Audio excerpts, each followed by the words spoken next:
Good morning and welcome to the Spice World Spiceworks 2021 virtual conference. This is the opening talk of what will be a series of very interesting talks today by some very impressive humans. What we're going to be talking about is why second-hand is no longer second best, the second user market in general, the opportunities that provides for IT managers and support, and that'll be looking at cost performance of supply chain, world politics, everything that's good about philosophy, everything we can cram into 30 minutes. So some introductions. This is Ashford Wynne. She's the sustainability lead at Techbuyer and also the chair of the Data Center Alliance's special interest group on sustainability. So she knows a lot about a lot. And I'm Rich Kenny. I'm the IT director at Techbuyer and I know a lot about IT. So Ashford's going to kick us off and talk about the right to repair in the USA, and we'll start with the sort of political landscape, if that's cool. Yeah, so I believe there will be other people at this conference who are higher profile than even my good self, who will be talking about the right to repair. I'm sure some of you will have seen the headlines. There's a successful floor vote in the Senate, June this year. Biden popped up. He did. And supported it, which was nice, in July. And the legislation, Severson has paused, but hoping to pick it up again in 2022. So what does it mean for everybody then? What's so good about the right to repair? This is what I like. Yeah. It's kind of the language that's used around that. Right, don't we? The messaging and how it ties into people's emotions.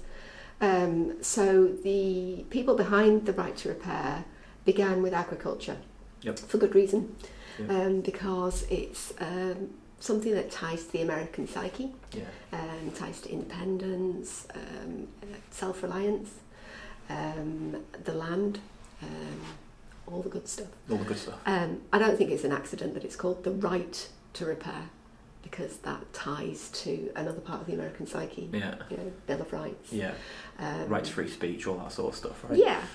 And when you look at the rationale behind it, it's a lot about emotive issues. So it's a lot about who owns this equipment, who has the right to sell it on, who has the right to pull it apart, start again, who has the right to design their own systems and make what they have bought work for them and not get shut down by a software application. And the opposite of the right to make things obsolete, right? When you haven't finished using them. Yeah. And that's what we're trying to block, I suppose, right? Yeah. It's trying to stop that forced obsolescence. Yeah. That says, you may not be done with it, but I'm done supporting you with it. Yes. Or I'm done making it work, so I'm going to turn off the piece of software that makes that component part work, so that you can't sell it to your friend or another company who might be able to find a use for it when you no longer have a use for it. Yeah. Or even just keep using it yourself at the way it was when you first bought it, right? Yeah, it's been turned off by somebody a long way away when you thought you'd bought it. You thought you'd paid money and you had something that was yours. It turns out you didn't. Mm-hmm. You just had a gateway into something that was nebulous and out of your control. So there's a lot about ownership and independence there. Yeah. There's a lot of talk about vendor lock-in and how you escape from that.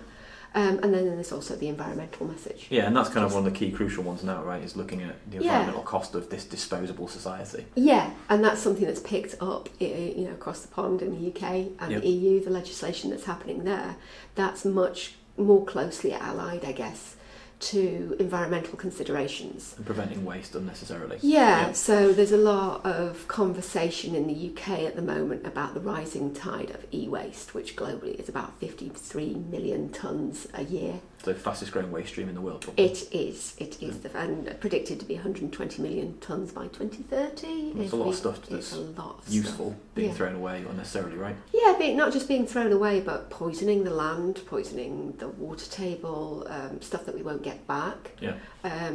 Like destruction of ICT can be responsible for carcinogens. Yeah. Stuff we don't want. Also in the developing world, with kids pouring sulfuric acid on pieces of equipment, maybe we don't want that either. Yeah. I can see why we wouldn't want that. We wouldn't want that.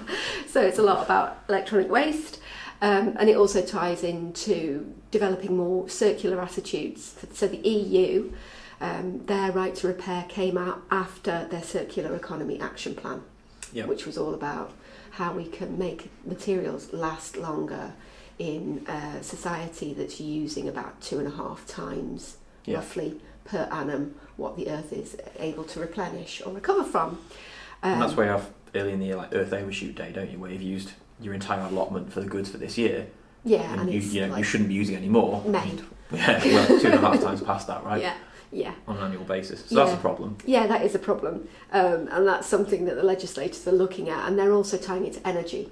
Right. So the Eco-Design Directive, which was one of the first pieces of legislation out in the EU, originally was about energy usage and energy optimisation, which then tied to embodied carbon in the equipment and material scarcity and everything else.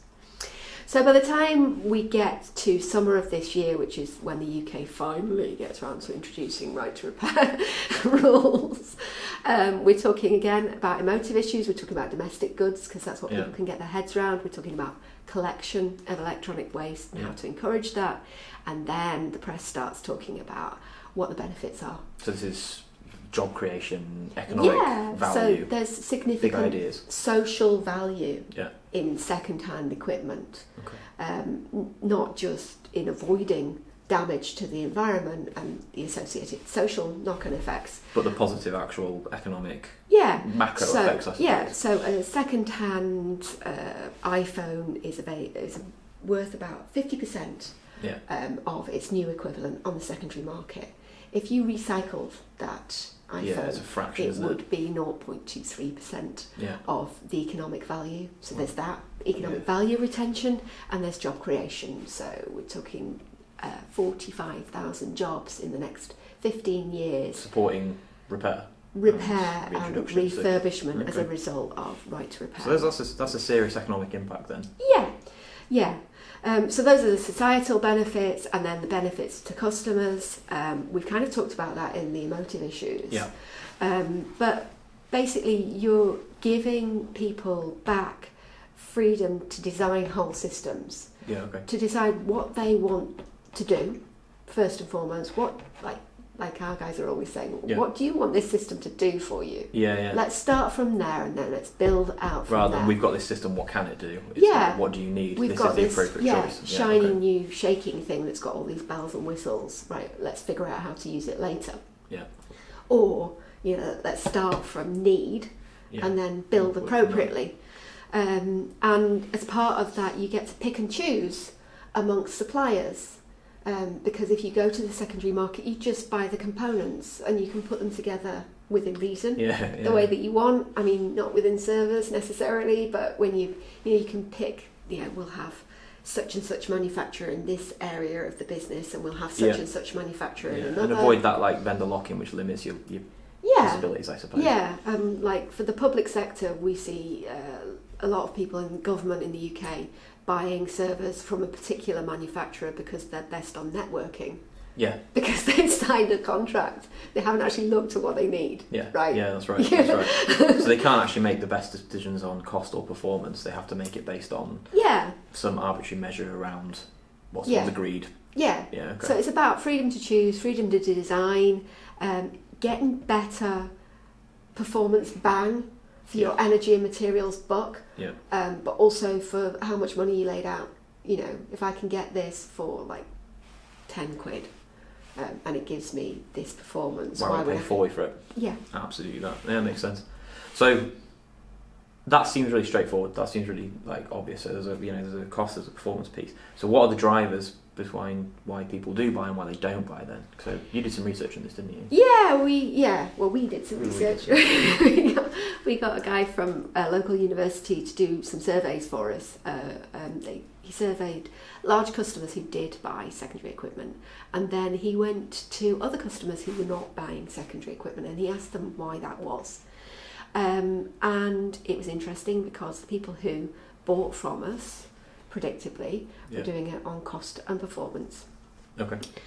So they spent less, the performance was equivalent or increased, and if they bought through us, who were a fairly large secondary supplier, there was a lot of choice, so there was a lot and of the availability is there, it's short returns, all that sort of stuff. So when he then interviewed people who weren't buying secondary equipment, they came back with similar answers. They were saying it's too cheap, it's too good to be true.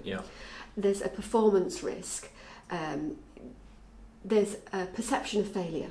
Yeah. which may or may not be true. I haven't got any evidence that it's not true, and I'm also worried because if it does fail, because there's that perception of failure, It's my fault. it's my fault, my job's on the line, they're going to point at you use secondary equipment rather than primary equipment, and that's what went wrong. Whereas if I buy it from the manufacturer and it returns, then it's like, well, it's not my fault. Yeah, so even if the warranty is identical, if everything's exactly the same, you're still kind of on the hook for making a better decision. Yeah. I get it. And then there's also this issue about availability. There's an assumption that if you go to the new market, that it's going to be immediately available. That's highly debatable, as we'll come to later. Yeah. But The other bit one's a tricky one, isn't it? we started looking at that together and saying, what evidence is there out there that we can use to crush these perceptions? Yeah, okay. So the cost one's straightforward, isn't it? Because you can see the actual list price, you can see the other prices out there. So cost you look at and go, that speaks for itself, right? So performance, I guess, is the big one. Because what you're saying is, and what I guess what the research is saying is that people are worried that performance isn't the same. Yes. Okay, so and cost helps with that,